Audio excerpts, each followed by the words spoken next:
Dear students, तो आज हम डिस्कस करेंगे crystal field splitting in square planar complexes.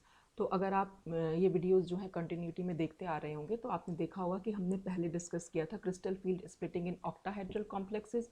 उसके बाद टेट्राहेड्रल कॉम्प्लेक्सेस में हमने स्प्लिटिंग जो है डिस्कस की थी, और उसके बाद हमने जैन टेलर डिस्टॉर्शन भी देखा था जिसमें हमने टेट्रागोनल इलॉन्गेशन और टेट्रागोनल कंप्रेशन के बारे में बात की थी।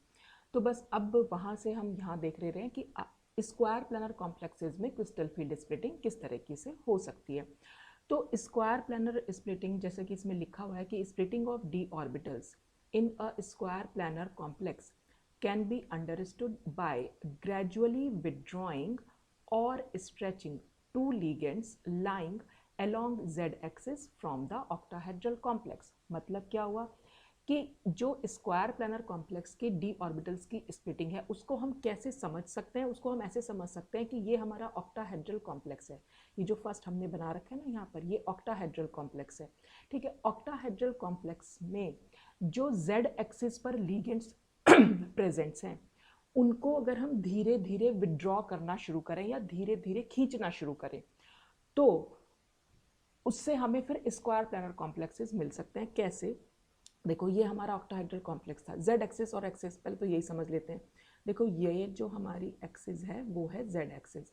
सपोज इसको हमने मान लिया एक्स एक्सिस और ये वाली एक्सिस को हमने मान लिया वाई एक्सिस। तो अब हम क्या कर रहे हैं कि अगर हमें इस स्प्लिटिंग को समझना है तो हम ये मान रहे हैं कि ऑक्टाहेड्रल कॉम्प्लेक्सेस में जो जेड एक्सिस पर ये जो दो लीगेंड्स प्रेजेंट हैं इनको हम धीरे धीरे खींचेंगे, विड्रॉ करेंगे। ठीक है, अब उससे होगा क्या? उससे होगा क्या, ये सेकंड वाली ज्योमेट्री हमें मिल जाएगी। इसमें क्या है, देखिए, जब लीगेंड्स को, इस वाले लीगेंड को हम बाहर की तरफ ले जाएंगे, ठीक है, जेड आउट, अगर आपने डिस्टॉर्शन देखा हो लास्ट वीडियो में, जेड आउट डिस्टॉर्शन के बारे में बात की थी, तो हम इसमें जेड आउट ही कर रहे हैं कि दोनों लीगेंड्स को बाहर की तरफ खींच रहे हैं। तो इस वाले लीगेंड को भी बाहर की तरफ खींचे और जो ये नीचे वाला लीगेंड है इसको भी बाहर की तरफ खींचे, तो क्या हो जाएगा, मेटल से इन लीगेंड्स का डिस्टेंस जो है वो बढ़ जाएगा, जो कि हमने इस दूसरी ज्योमेट्री में दिखा रखा है। इसमें क्या हो गया, मेटल यहाँ पर है और लीगेंड देखिए, अब जो पहला ऑक्टाहेड्रल कॉम्प्लेक्सेस में मेटल लीगेंड का डिस्टेंस है, इस वाली ज्योमेट्री में जो सेकंड ज्योमेट्री है उसमें मेटल और लीगेंड का डिस्टेंस जो है वो बढ़ गया है, चाहे वो आप ऊपर वाला लीगेंड देख लें और चाहे नीचे वाला। ठीक है, दोनों को क्योंकि हमने बाहर की साइड जो है खींच लिया। तो इससे हमें क्या मिलेगी, एक टेट्रागोनल ज्योमेट्री मिलेगी जिसकी हमने लास्ट वीडियो में बात भी की थी कि टेट्रागोनल इलॉन्गेशन हमें जो देखने को मिलता है। तो इस तरह से ये टेट्रागोनल ज्योमेट्री मिली। और फिर फाइनली क्या होगा, ये जेड एक्सिस के जो लीगेंड से कंप्लीटली रिमूव हो जाएं अगर इस पूरी ज्योमेट्री से, तो कंप्लीटली अगर रिमूव हो गए तो जेड एक्सिस पर लीगेंड ही नहीं बचेंगे। तो हमारे पास खाली ये चार लीगेंड्स बचेंगे जो एक्स और वाई एक्सिस पर प्रेजेंट है, और इससे हमें स्क्वायर प्लानर कॉम्प्लेक्सेस मिल जाते हैं। ठीक, तो ये तो हमने समझ लिया कि स्क्वायर प्लानर कॉम्प्लेक्स हमें ऑक्टाहेड्रल से समझ सकते हैं। मतलब स्प्लिटिंग, ऐसा नहीं है कि ऑक्टाहेड्रल से ही स्क्वायर प्लानर बनते हैं, स्क्वायर प्लानर तो बने हुए ही होते हैं, लेकिन हम सिर्फ समझ सकते हैं कि किस तरीके से इसकी स्प्लिटिंग अगर हम इसका स्प्लिटिंग डायग्राम बनाएंगे तो हम कैसे उसको बना सकते हैं, बस उसे समझने के लिए ये जो है तरीका यहाँ पर बताया गया है। तो अब सबसे पहले क्या हो रहा है, सबसे पहले यहाँ पर अगर मैं इसके नेक्स्ट स्लाइड की बात करें तो स्प्लिटिंग को अगर हमें देखना है तो कैसे देखेंगे इसमें, कि इसमें स्टार्टिंग में लिखा हुआ है कि as the ligands lying on Z axis are moved away, the ligands along the x and y axis as well as in the xy plane tend to approach the central metal ion more closely। अब इसका क्या मतलब हुआ, इसका ये मतलब हुआ कि जैसे ही हम ये सेकंड ज्योमेट्री पर पहुंचे, जैसे ही हमने ये z एक्सिस के लिगेंड्स को दूर ले जाना शुरू किया, ठीक है, तो उससे होगा क्या, जो ये x और y एक्सिस वाले लिगेंड्स हैं ये मेटल के ज़्यादा पास में आ जाएंगे। ठीक है, आप इमेजिन भी करके देख सकते हैं इसको कि z एक्सिस के दोनों लिगेंड्स को अगर आपने एक दोनों तरफ से खींचना शुरू कर दिया तो जाहिर सी बात है ये जो x और y एक्सिस वाले लिगेंड्स हैं वो मेटल के पास में आ जाएंगे, चाहे एक्सिस वाले लिगेंड्स हो और चाहे वो एक्स वाई प्लेन में प्रेजेंट लिगेंड्स हो, वो सब मेटल के पास में आ जाएंगे। तो इससे होगा क्या, मेटल और इन एक्स वाई एक्सिस पर जो लिगेंड्स प्रेजेंट है इनका डिस्टेंस कम हो जाएगा। Excuse me. तो इनका अगर डिस्टेंस कम होगा तो अब क्या होगा, मेटल और जो ये लिगेंड्स हैं जो एक्स वाई एक्सिस पर प्रेजेंट हैं या फिर हम कह सकते हैं जो एक्स वाई प्लेन में भी प्रेजेंट है, उन सब का डिस्टेंस मेटल से कम हो गया। मेटल से जब डिस्टेंस कम हो जाएगा तो जाहिर सी बात है इनका रिपल्शन जो है मेटल के साथ बढ़ जाएगा। मेटल के इलेक्ट्रॉन और लिगेंड्स में जो प्रेजेंट इलेक्ट्रॉन्स होंगे उनके बीच में रिपल्शन जो है बढ़ जाएगा, और जितना ज़्यादा रिपल्शन होगा एनर्जी उतनी ज़्यादा हो जाएगी मेटल के उन डी ऑर्बिटल्स की जो कि एक्स वाई एक्सिस में प्रेजेंट है और जो कि एक्स वाई प्लेन में प्रेजेंट है। ठीक है, तो लीगेंड्स तो हमारे एक्स वाई एक्सिस पर ही प्रेजेंट होंगे, लेकिन जो मेटल के डी ऑर्बिटल्स हैं जो एक्स वाई एक्सिस पर प्रेजेंट है और चाहे वो एक्स वाई प्लेन में प्रेजेंट है, उनका जो लीगेंड के साथ रिपल्शन था वो इंक्रीज हो जाएगा, जिसकी वजह से उनकी एनर्जी जो है बढ़ जाएगी। तो D x square minus Y square orbital जो कि एक्सिस पर प्रेजेंट होते हैं और डी एक्स वाई ऑर्बिटल्स जो कि प्लेन में प्रेजेंट होते हैं, इनकी एनर्जी जो है वो इंक्रीज कर जाती है। तो यही बात इसमें आगे लिखी हुई भी है कि as a result the electrons in d orbitals on x and y axis as well as in the x y plane. तो वो कौन से ऑर्बिटल्स हैं? D x square minus Y square तो एक्सिस पर प्रेजेंट है और d x Y orbitals plane में प्रेजेंट है। They experience greater repulsion from the electrons of ligands, क्योंकि ये वाले लीगेंड्स कहाँ पर प्रेजेंट है? एक्स वाई एक्सिस पर। तो इससे क्या होगा? This causes an increase in the energy of D x square minus Y square and D x Y orbitals. ठीक है, अब उसके बाद क्या हो रहा है? ये तो हो गई हमने एक्स वाई एक्सिस पर जो लीगेंड्स प्रेजेंट थे और जो एक्स वाई एक्सिस पर ऑर्बिटल्स या एक्स वाई प्लेन में जो ऑर्बिटल्स प्रेजेंट थे उनके रिपल्शन के बारे में बात की। अब जेड एक्सिस पर लीगेंड्स क्योंकि दूर जा रहे हैं तो क्या हो रहा है? मेटल और जेड एक्सिस पर प्रेजेंट लीगेंड्स के बीच का डिस्टेंस जो है वो ज़्यादा हो रहा है। तो इससे क्या होगा? जो मेटल में जेड एक्सिस पर प्रेजेंट ऑर्बिटल्स होंगे, डी ऑर्बिटल्स जो होंगे, या जो प्लेन में प्रेजेंट होंगे जिनमें जेड कंपोनेंट आ रहा होगा, क्योंकि ये डिस्टेंस बढ़ गया है तो अब क्या हो जाएगा? इनके बीच में रिपल्शन जो है कम हो जाएगा, और जब रिपल्शन कम हो जाएगा यानी मेटल के जो डी ऑर्बिटल्स हैं जो जेड एक्सिस पर प्रेजेंट है या जो प्लेन में प्रेजेंट है जिनमें जेड कंपोनेंट प्रेजेंट है, उनमें और लीगेंड्स के जो इलेक्ट्रॉन्स हैं उनके बीच में अब रिपल्शन कम हो जाएगा, क्योंकि डिस्टेंस जो है दोनों के बीच का बढ़ गया है। तो जब डिस्टेंस बढ़ गया है तो उससे क्या हुआ? रिपल्शन कम हुआ, और रिपल्शन कम होने से इनकी एनर्जी जो है वो कम हो जाएगी। और यही बात इसमें आगे लिखी हुई है कि further since the ligands lying on the z-axis have been moved away, the electrons in the d orbitals along z-axis as well as in xz and yz planes, तो वो सब ऑर्बिटल्स यहाँ लिखे हुए हैं, experience relatively smaller repulsions from the electrons of ligands। तो वो comparatively मतलब जो dx square minus Y square और dxy ऑर्बिटल्स के कंपैरिजन में स्मॉलर रिपल्शन जो है फील करेंगे। This results appreciable falls in the energy of dz square as well as dxz and yz orbitals। ठीक है, तो इनकी एनर्जी कम हो जाएगी। तो क्या हुआ? This arrangement of ligands where ligands along z axis are far apart and ligands along xy axis are more close is called tetragonal geometry। तो जो ऐसी ज्योमेट्री बन के आई, जो ये सेकंड नंबर पर ज्योमेट्री बनी है जिसमें हमने टेट्रागोनल कॉम्प्लेक्स लिखा हुआ है, तो ऐसी ज्योमेट्री जिसमें z एक्सिस के लीगेंड्स तो होते हैं दूर मेटल से और x और y एक्सिस के लीगेंड्स होते हैं मेटल के पास, तो ऐसी ज्योमेट्री को हम टेट्रागोनल ज्योमेट्री बोल देते हैं या टेट्रागोनल इलोंगेटेड ज्योमेट्री भी हम इसको बोल सकते हैं। ठीक, अब फाइनली क्या हुआ? टेट्रागोनल से हमने यहाँ देखा फाइनली जो है जो z एक्सिस के लीगेंड्स है वो कंप्लीटली रिमूव्ड हो रखे हैं। तो जब वो कंप्लीटली ही रिमूव्ड हो जाएंगे तो जो ये x और y एक्सिस वाले लीगेंड्स है ये थोड़ा सा और पास में आ जाएंगे। तो जब ये थोड़ा सा और पास में आएंगे तो फिर से मेटल और लीगेंड्स के बीच का यानी मेटल के जो वो ऑर्बिटल्स हैं, जो डी ऑर्बिटल्स हैं जो एक्सिस पर प्रेजेंट है और एक्स वाई एक्सिस पर जो प्रेजेंट है और जो एक्स वाई प्लेन में प्रेजेंट है, उनमें और लीगेंड में फिर से रिपल्शन बहुत ज़्यादा हो जाएगा, पहले के टेट्रागोनल ज्योमेट्री के कंपैरिजन में ज़्यादा हो जाएगा, क्योंकि अब मेटल और इन वाले लीगेंड्स का डिस्टेंस और थोड़ा सा कम हो गया है। तो रिपल्शन ज़्यादा होगा तो इसलिए इनकी एनर्जी ज़्यादा हो जाएगी और जेड एक्सिस की एनर्जी, जेड एक्सिस पर जो ऑर्बिटल्स थे उनकी एनर्जी कम हो जाएगी, क्योंकि अब तो जेड एक्सिस पर लीगेंड्स है ही नहीं, तो जेड एक्सिस पर जो ऑर्बिटल्स प्रेजेंट थे उनकी एनर्जी, उनमें रिपल्शन कम होगा, तो अब तो है ही नहीं क्योंकि जेड एक्सिस पर लीगेंड्स, तो उनकी एनर्जी कंपैरेटिवली कम हो जाएगी। तो यही चीज़ इसमें लिखी हुई है कि when the ligands along Z axis are removed completely a square planar complex ML is formed, ML4 is formed, ligand 4 है, सेंट्रल मेटल 1 हुआ। This results in a further rise in the energy of these orbitals यानी dx square minus y square and dxy and further fall in the energies of जो z axis पर present है orbitals या जिनमें z plane में भी जो present है जिनमें z कंपोनेंट प्रेजेंट है। तो इस तरह से हम स्क्वायर प्लानर में जो d ऑर्बिटल्स की स्प्लिटिंग है उसको समझ सकते हैं। अब इसको हम डायग्राम की हेल्प से भी समझ सकते हैं।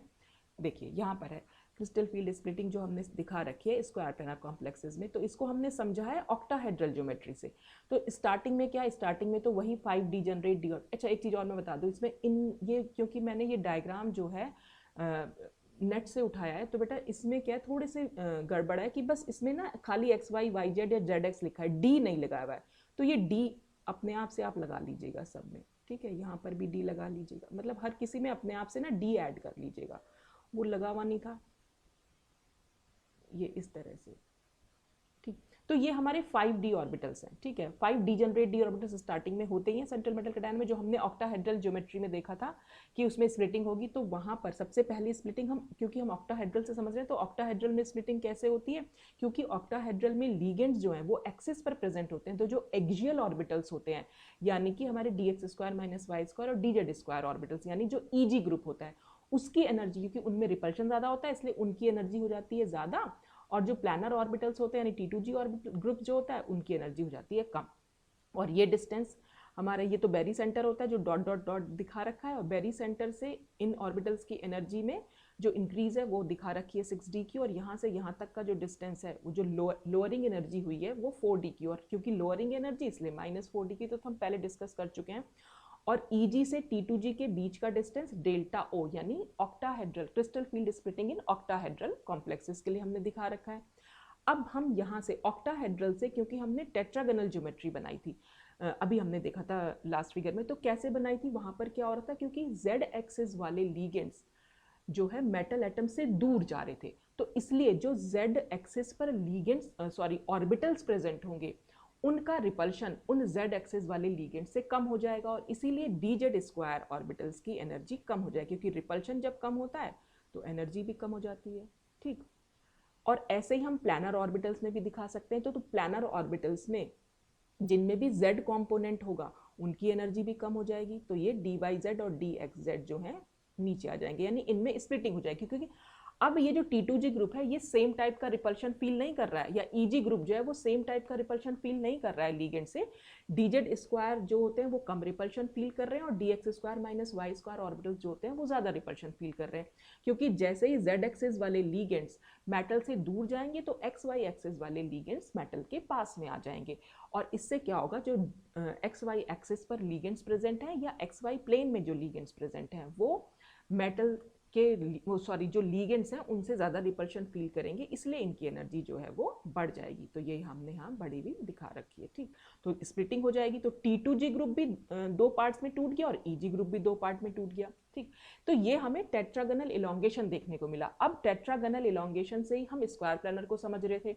अब क्या हो रहा है, Z एक्सिस तो कंप्लीटली रिमूव हो गई, तो जब Z एक्सिस कंप्लीटली रिमूव हो गई तो XY वाले जो एक्सिस में लीगेंड्स है वो थोड़ा सा और पास में आएंगे, उससे क्या होगा, जो dx² - y² है वो थोड़ा और रिपल्शन फील करेंगे, इसलिए क्या हो रहा है, dx² - y² की एनर्जी थोड़ी सी और बढ़ जा रही है, और dz² की एनर्जी थोड़ी सी कम हो जा रही है, और यहाँ पर dxy क्योंकि ज़्यादा रिपल्शन फील कर रहे हैं तो इनकी एनर्जी इतनी बढ़ जाती है कि dz² से भी ऊपर चली जाती है, ठीक है।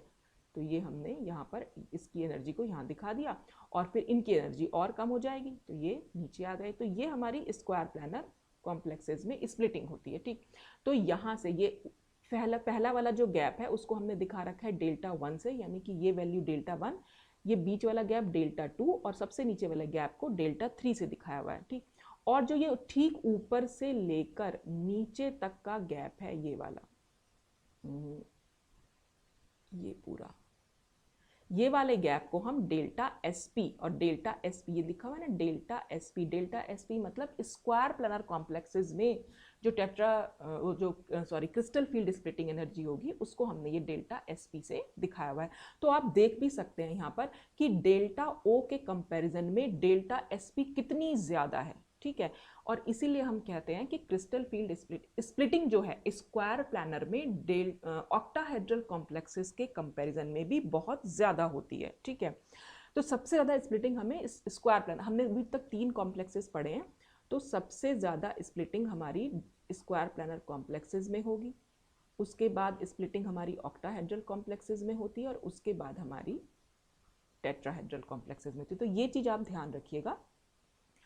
और अब इसमें जो Δ1 और Δ2 और Δ3 दे रखे हैं उसका भी एक रिलेशनशिप आप ध्यान रखिएगा कि यहाँ पर क्या होता है, डेल्टा 1 की वैल्यू बहुत ज़्यादा होती है डेल्टा 2 से, और डेल्टा 2 भी ज़्यादा होता है डेल्टा 3 से।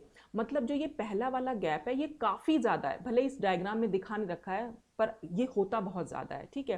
फिर डेल्टा 2 ज़्यादा होता है और फिर सबसे कम डेल्टा 1 होता है। हालांकि इसमें डेल्टा 3 बहुत ज़्यादा दिखा रखा है, लेकिन आप इसको इस तरह दिखाइएगा कि डेल्टा 1 ज़्यादा दिखाइएगा, और डेल्टा 1 से कम होता है डेल्टा 2, और डेल्टा 2 से कम होता है डेल्टा 3, ठीक है।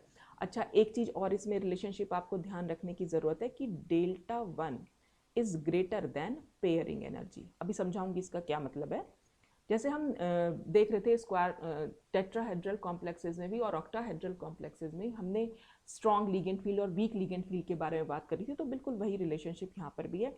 और एक और रिलेशनशिप होता है कि डेल्टा 2 एंड डेल्टा 3 ये लेस देन होते हैं पेयरिंग एनर्जी, और delta 1 plus delta 2 plus delta 3 होते हैं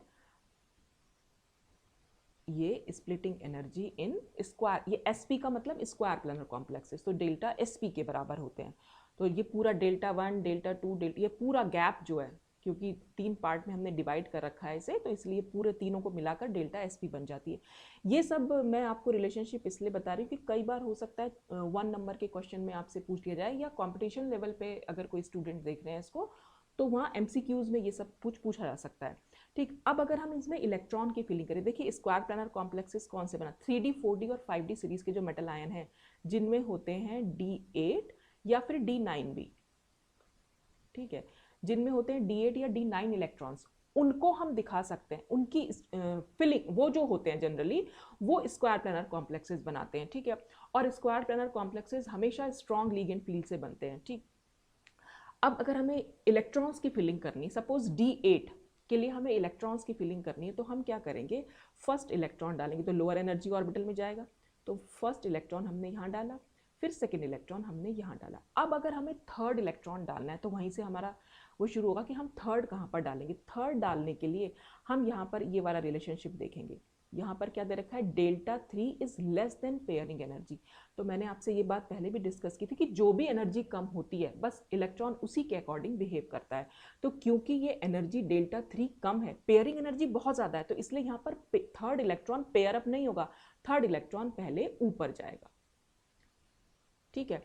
थर्ड इलेक्ट्रॉन ऊपर जाएगा, फोर्थ इलेक्ट्रॉन, अब फोर्थ इलेक्ट्रॉन का क्या होगा, फोर्थ इलेक्ट्रॉन वापस से पेयरिंग करेगा, यहाँ पेयरिंग करेगा या ऊपर जाएगा, उसके लिए फिर से हम रिलेशनशिप देख रहे हैं ये कि डेल्टा 2 भी लेस देन है पेयरिंग एनर्जी, यानी फोर्थ इलेक्ट्रॉन के लिए भी हमारी पेयरिंग एनर्जी बहुत ज्यादा है, तो फोर्थ इलेक्ट्रॉन हमारा ऊपर जाएगा, ठीक। अब बारी आती है फिफ्थ इलेक्ट्रॉन की, तो क्या फिफ्थ इलेक्ट्रॉन पेयर अप होगा, तो देखिए यहाँ पर क्या है, फिफ्थ इलेक्ट्रॉन के लिए हमें या तो पेयर अप कराना पड़ेगा या हमें ऊपर भेजना पड़ेगा, और ऊपर जाने के लिए क्या रिलेशनशिप दे रखा है, delta 1 is greater than pairing energy, यानी अब की बार हमारे पास पेयरिंग एनर्जी कम है, और डेल्टा 1 क्योंकि बहुत बहुत बहुत ज्यादा होता है, यहाँ पर लिख भी ये है ना रिलेशनशिप की delta 1 is much greater than delta 2, बहुत ज्यादा है, तो जो फिफ्थ इलेक्ट्रॉन है वो ऊपर नहीं जाएगा, वो वापस से नीचे आकर पेयर अप होगा, पेयरिंग फिर से नीचे से स्टार्ट होगी, तो फिफ्थ इलेक्ट्रॉन सबसे नीचे यानी DZ-X ऑर्बिटल में जाएगा, फिर फिफ्थ इलेक्ट्रॉन, फिर यहाँ पर सिक्स्थ इलेक्ट्रॉन,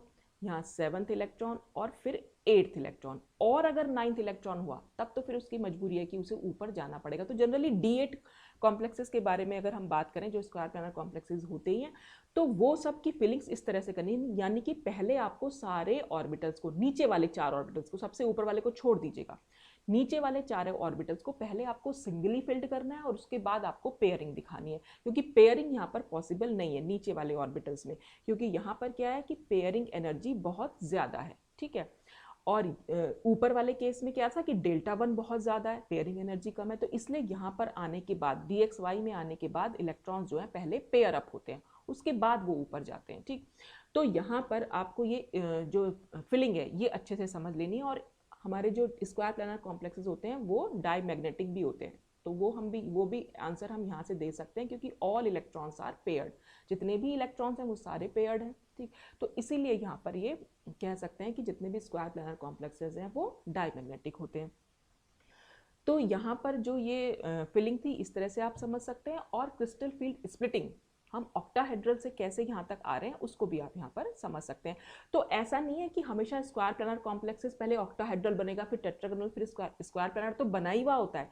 तो आप अगर कभी भी स्प्लिटिंग दिखाएंगे तो आप डायरेक्ट भी दिखा सकते हैं, डायरेक्ट ही होती है एक्चुअल में। ये जो पांचों ऑर्बिटल हैं इनकी डायरेक्ट ये स्प्लिटिंग होती है। बस उसको समझने का तरीका ये है कि हम उसे ऑक्टाहेड्रल से समझ पा रहे हैं अच्छे से, कि ऑक्टाहेड्रल ज्योमेट्री से पहले टेट्रागोनल को समझ रहे हैं, टेट्रागोनल से फिर हम स्क्वायर प्लानर को समझते हैं।